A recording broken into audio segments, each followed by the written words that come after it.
Richard Coleman built his fortune from nothing, transforming a small Boston investment firm into a multi-billion-dollar private equity empire over 30 years of relentless work. At 62, he commanded respect in boardrooms across America, made decisions affecting thousands of employees, and lived in a Beacon Hill mansion worth $20 million. But his greatest failure sat across from him at the breakfast table. His son Tyler, 23 years old, arrogant, entitled, and completely disconnected from the values Richard held sacred. Tyler had grown up in luxury. Richard never knew as a child. Private schools, European vacations, a Mercedes for his 16th birthday, an Ivy League education paid in full. Richard provided everything, hoping to give his son opportunities he never had. But somewhere along the way, privilege became entitlement. Tyler treated service staff like servants, spent money carelessly, showed no interest in meaningful work, and believed his last name entitled him to respect he hadn't earned. The breaking point came on a Tuesday morning in March. Richard's assistant Maria, a woman who'd worked for the family 15 years, served breakfast with her usual quiet efficiency. Tyler barely acknowledged her, scrolling through his phone while she poured coffee. When she accidentally splashed a drop on the table near his hand, Tyler snapped at her with contempt that made Richard's blood run cold. He told Tyler to apologize. Tyler rolled his eyes, muttered something dismissive, returned to his phone. Maria quietly cleaned the spill, her dignity intact despite the disrespect. Richard watched this interaction and saw clearly what his son had become. A young man who believed wealth made him superior, who'd never worked for anything, who treated people as disposable based solely on their economic status. Richard made a decision that would change both their lives. He tried reasoning with Tyler, tried limiting his allowance, tried assigning him roles in the company. Nothing worked because Tyler always had the safety net of family wealth. Richard called his oldest friend that afternoon. James Morrison owned a cattle ranch in rural Wyoming, 300 acres of hard work and modest living. They'd grown up together in working-class Boston, both hungry and ambitious. While Richard went into finance, James chose ranching, building a life based on different values: honest work, connection to land, respect earned through character, not money. Richard explained his situation. His son was becoming someone he didn't recognize, someone whose character was being destroyed by privilege. He needed help, needed Tyler to understand what real work meant, what respect looked like when it had to be earned. James listened, then offered a solution. Send Tyler to the ranch for summer.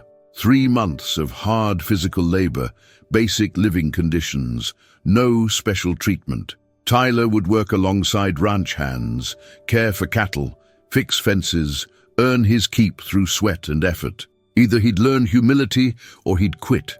Either outcome would teach something valuable. Richard agreed immediately. Tyler predictably refused. He had plans for summer, traveling Europe with friends, attending parties in the Hamptons, living the life his wealth entitled him to. Richard made it clear this wasn't negotiable. Tyler could spend summer working on James's ranch, or Richard would cut him off completely. No allowance, no credit cards, no access to family money. The choice was learning humility the easier way or the harder way. Tyler chose the ranch, not from wisdom, but from calculating that 3 months of inconvenience beat permanent poverty. He packed designer clothes and expensive luggage, still not grasping what awaited him. Richard drove him to the airport himself, watching his son's resentful expression, wondering if he'd made the right decision. Tyler barely spoke during the drive, radiating anger at being forced into manual labor like a common worker. The flight to Wyoming was Tyler's last moment of comfort for months. James met Tyler at the small regional airport, driving a dusty pickup truck that smelled like hay and livestock. Tyler looked at the vehicle with barely concealed disgust, comparing it mentally to his Mercedes back home. The drive to the ranch took 90 minutes through landscape Tyler found empty and boring. Rolling grasslands, distant mountains, scattered cattle, nothing resembling the urban sophistication he valued. The ranch house was a modest, two-story structure, weathered by decades of Wyoming wind. Tyler's room was tiny, furnished with a single bed, a dresser, and nothing else. No television, no luxury, no comfort beyond basic necessities. The bathroom was down the hall, shared with ranch hands. Tyler stared at these conditions with genuine shock, unable to believe his father expected him to live like this for 3 months. James explained the rules simply. Tyler would wake at 5 every morning. He'd work whatever jobs needed doing, feeding cattle, mucking stables, mending fences, hauling hay. He'd eat meals with everyone else, do his share of chores, earn his place through work. No special treatment for being the boss's son or having money back home. Here, respect was earned through effort, character, and how you treated others regardless of their position. Tyler wanted to argue, to call his father and demand to come home. But Richard had been clear: stick it out for 3 months or be permanently cut off. Tyler chose to stay, not from any desire to learn, but from unwillingness to lose access to family wealth. He unpacked his designer clothes, sneered at the basic accommodations, and went to bed angry, still believing this was temporary punishment he'd endure before returning to his real life. The first morning destroyed that illusion. Someone knocked on his door at 4:30. A ranch hand named Miguel, middle-aged and weathered, told Tyler to get dressed for work. Tyler responded that he needed more sleep, that 5 was early enough. Miguel's expression didn't change. He simply said that cattle needed feeding at 5, which meant workers needed to be in the barn by 4:45 preparing equipment. Tyler could get up now or explain to James why the cattle went hungry because a city boy needed extra sleep. Tyler, still half asleep and resentful, dressed in the closest thing to work clothes he'd brought, designer jeans and an expensive polo shirt. The other ranch hands stifled laughter when Tyler appeared in the barn. Miguel handed him work gloves and a pitchfork, directed him to start moving hay from the storage area to the feeding stations.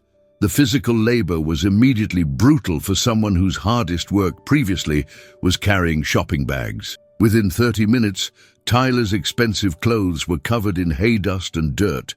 Within an hour, his soft hands blistered despite the gloves. Within 2 hours, his back and shoulders burned with pain from muscles never used this way. The morning feeding took 3 hours. By the time they finished, Tyler was exhausted, filthy, and completely unprepared for Miguel's announcement that they had 45 minutes for breakfast before starting the next job, fence repair, on the north pasture. Tyler wanted to quit immediately, wanted to call his father and beg to come home.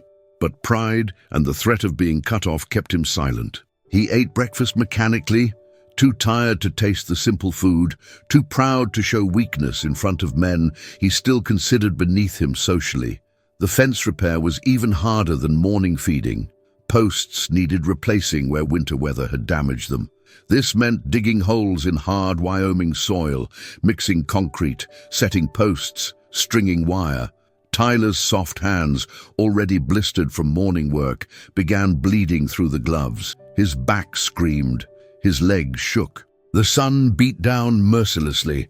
The other ranch hands worked steadily, talking and joking, barely sweating despite the intense labor. Tyler could barely keep up, struggling with every task, his body completely unprepared for this level of physical demand.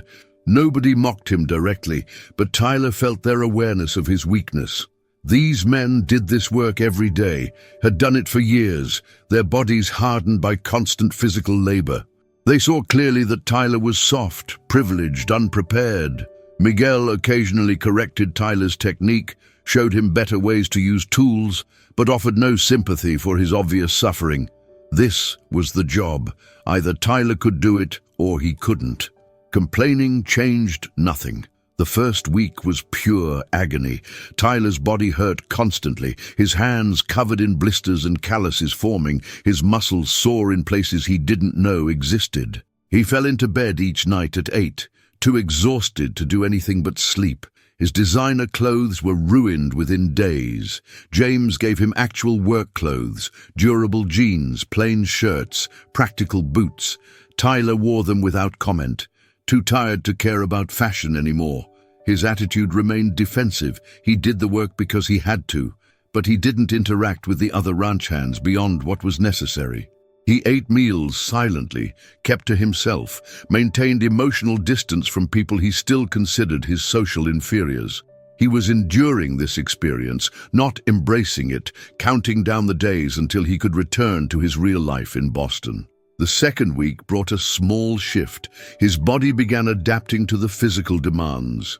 The work was still hard, but Tyler found he could complete tasks without feeling like he might collapse. His hands, though still painful, no longer bled constantly. His technique improved through repetition. He learned which tools worked best for which jobs, how to position his body to maximize leverage and minimize strain. Small efficiencies that made the work slightly less brutal. Miguel noticed the improvement, offered a brief nod of acknowledgement.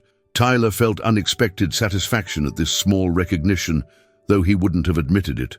He was still counting days until summer ended, still planning to leave this life behind forever. But some part of him responded to the satisfaction of completing difficult physical work, of seeing tangible results from his effort. The transformation began during the third week, triggered by a crisis that forced Tyler outside his defensive bubble. A violent storm moved through the area one night, bringing lightning, heavy rain, and high winds. Tyler woke to shouting, someone pounding on his door.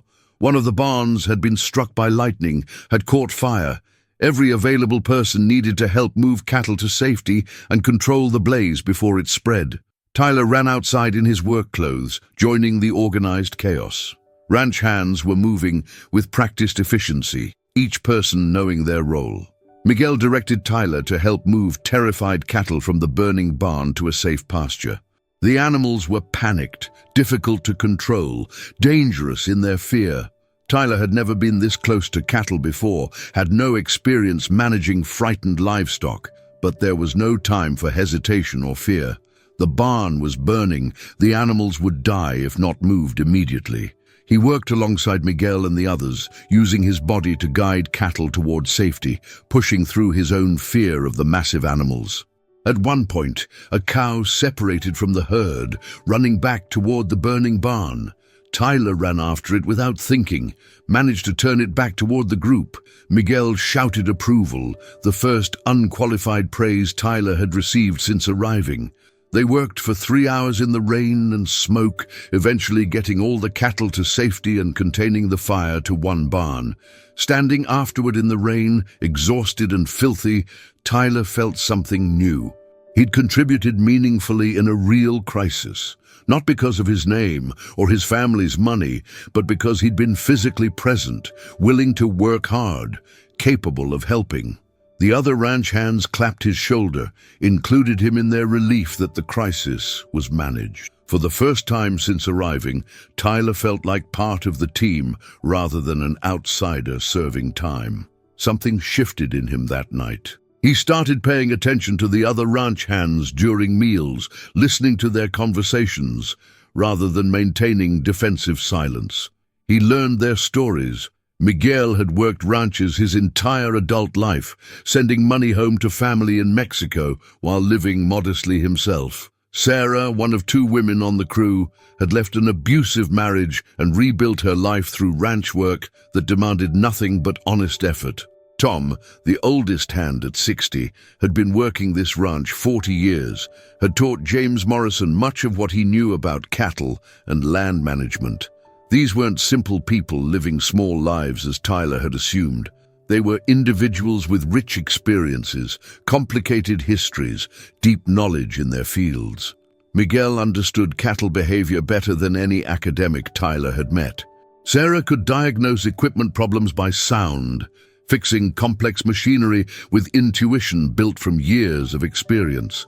Tom knew every acre of this land, could predict weather patterns and grass growth, managed resources with wisdom earned through decades of observation. Tyler began asking questions rather than maintaining proud silence. How did Miguel know which cattle were sick before symptoms became obvious? How had Sarah learned to fix so many different types of machinery? How did Tom remember every fence line, every water source, every grazing rotation across 300 acres? They answered his genuine curiosity with patience, sharing knowledge they'd accumulated through years of hard work and attention. Gradually, Tyler's perspective shifted. He'd arrived believing wealth determined worth, that his privileged background made him superior. But watching these people work with skill and dedication he'd never developed, seeing their competence in areas completely outside his experience, he began understanding a different kind of value. These ranch hands couldn't afford luxury cars or European vacations, but they possessed knowledge and capabilities that money couldn't buy. They'd earned respect through character, through reliability, through expertise developed over years of consistent effort. The physical work continued being demanding, but Tyler approached it differently now. Instead of enduring tasks until he could escape, he tried to do them well, to understand why they mattered, to appreciate the larger picture of ranch management. When he mucked stables, he understood that clean living spaces kept animals healthy. When he repaired fences, he saw how proper boundaries protected cattle and managed grazing patterns. When he maintained equipment, he recognized that small preventative work prevented larger, expensive failures. Every task connected to others, creating a system that worked because everyone did their part competently and reliably. His relationship with Miguel evolved into something approaching mentorship. Miguel, initially skeptical of the rich city boy, recognized Tyler's genuine effort to learn. He taught Tyler to read cattle behavior, to spot health problems early, to handle animals with respect rather than force. He explained pasture management, rotational grazing, environmental stewardship. Tyler listened with attention he'd never given to expensive tutors or Ivy League professors, because this knowledge was connected to real work with visible consequences. By the 6th week, Tyler no longer counted days until summer ended. He woke at 4:30 without resentment, his body adapted to the early schedule. His hands were permanently calloused, his skin tan from constant sun exposure, his body lean and strong from physical labor. He worked efficiently alongside others, contributing meaningfully rather than barely keeping up. During evening meals, he participated in conversations, shared stories, laughed at jokes. He'd been integrated into the community not through his background, but through his willingness to work hard and treat others with respect. James Morrison observed this transformation with quiet satisfaction. He'd seen privileged young people arrive before, sent by desperate parents, hoping hard work would teach character. Most quit within weeks, unable to handle physical demands or unwilling to surrender their sense of superiority. A few, like Tyler, made it through the initial shock and began actually learning. James said nothing directly about Tyler's progress, allowing the young man to discover his own growth without external validation that might cheapen the lessons. One evening in July, Tyler found himself sitting on the porch with Tom after dinner. They watched the sunset paint the mountains in shades of orange and purple, the land peaceful after a long day of work. Tom spoke quietly about his 40 years on this ranch, about watching seasons cycle, about finding satisfaction in work well done. Tyler listened, realizing that Tom's life, simple by material standards, held richness. Tyler was only beginning to understand. Tom knew this land intimately, had relationships spanning decades, had built a life based on values Tyler had never previously considered important. Tyler asked Tom what he thought about people like Tyler himself, wealthy city kids sent to ranches to learn lessons. Tom considered the question carefully before answering. He said most didn't really learn anything. They just endured the experience to satisfy parents or access money. They treated ranch work as temporary punishment, maintaining their sense of superiority throughout. But occasionally, someone arrived who was actually willing to see, to listen, to recognize that different kinds of knowledge and different ways of living had equal value. Those people, Tom said, usually left changed in ways that surprised them. That conversation stayed with Tyler long after. He recognized himself in both descriptions. He'd arrived with exactly the defensive superiority Tom described, had treated ranch work as temporary punishment. But something had shifted. He was learning to value things he'd previously dismissed, to respect people he'd previously overlooked, to find satisfaction in simple work well done. The transformation wasn't complete or perfect, but it was real. Tyler was becoming someone different than the arrogant young man who'd arrived 12 weeks earlier. Summer ended in late August. Richard Coleman called to confirm Tyler's flight home, to ask how the experience had been. Tyler's response was brief but sincere. He'd learned more in 3 months of ranch work than in 4 years of expensive university education.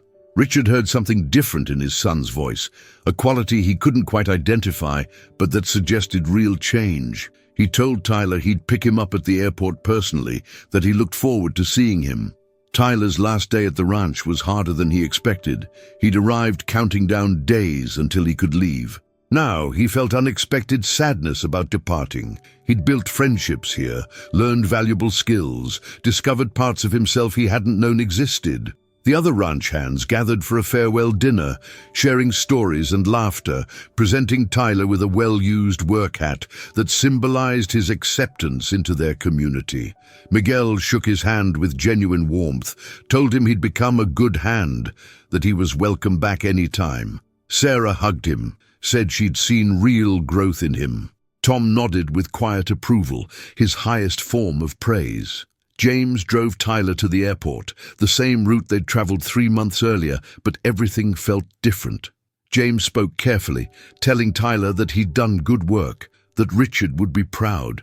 Tyler thanked James, not just for the summer job, but for the larger lesson, about humility, about respect, about understanding that worth came from character, not circumstances. James smiled, said Tyler had taught himself by being willing to listen and learn. The flight to Boston gave Tyler time to reflect. He looked at his calloused hands, his tan skin, his worn work clothes. He thought about Miguel's expertise, Sarah's resilience, Tom's wisdom.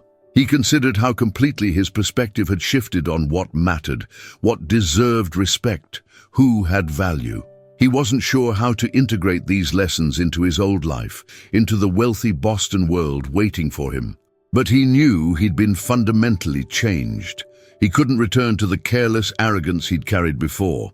He'd seen too much, learned too much, grown too much. Richard waited at Logan Airport, standing near baggage claims scanning arriving passengers. He almost didn't recognize his son when Tyler appeared. The young man walking toward him looked different physically, leaner, tanned, moving with new confidence. But the real change was in Tyler's eyes, in his expression. The defensive arrogance was gone, replaced by something quieter, deeper. Tyler saw his father and smiled without the resentful calculation that had characterized their relationship for years.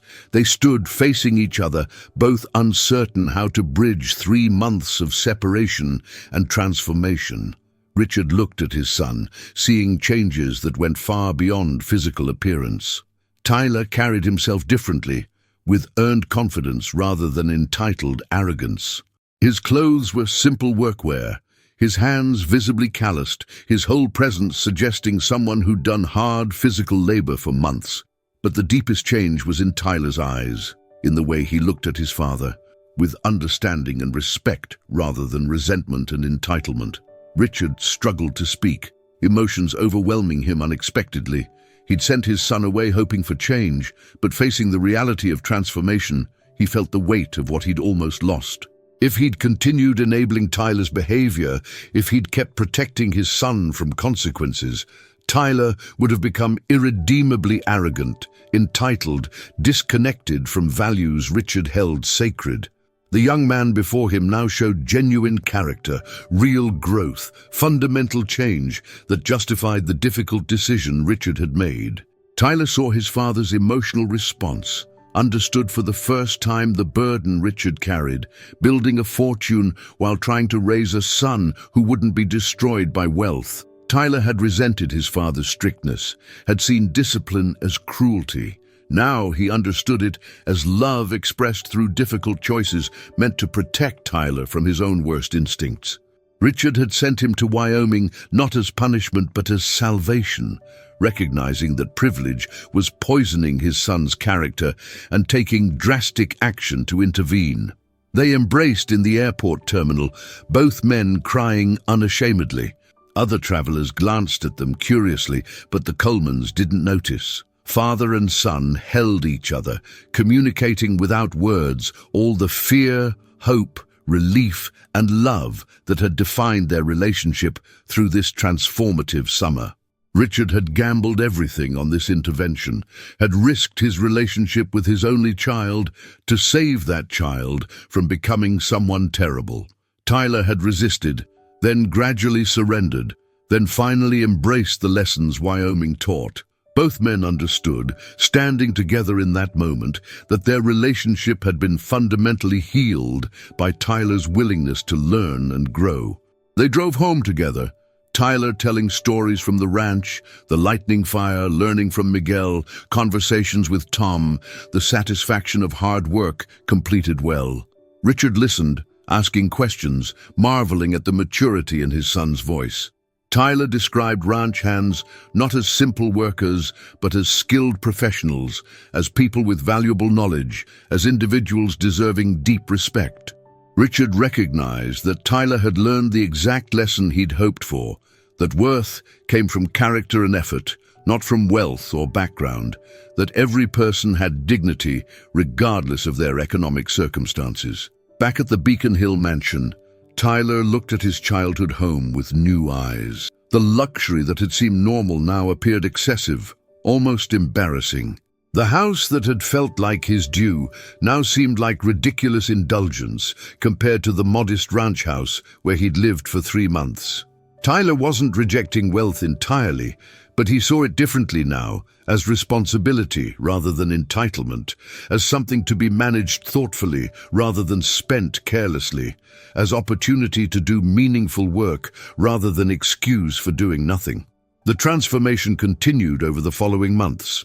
Tyler joined his father's company, but not in the executive position he'd previously demanded. He started as analyst, learning the business from bottom levels, earning respect through competent work rather than family name. He treated staff with genuine courtesy, remembering Maria and how his previous disrespect had triggered everything. He developed relationships with colleagues based on mutual respect rather than power dynamics. He worked hard not from obligation, but from genuine desire to understand the business, to contribute meaningfully, to build something valuable. Richard watched his son's integration into the company with quiet pride. This was the son he'd always hoped Tyler could become. Hardworking, humble, respectful, connected to values that mattered. The wealthy Boston world they inhabited was full of entitled young people who believed money made them special. Tyler now stood apart from them, carrying himself with different energy, approaching life with different priorities. The summer in Wyoming had fundamentally changed his character in ways that clearly would last.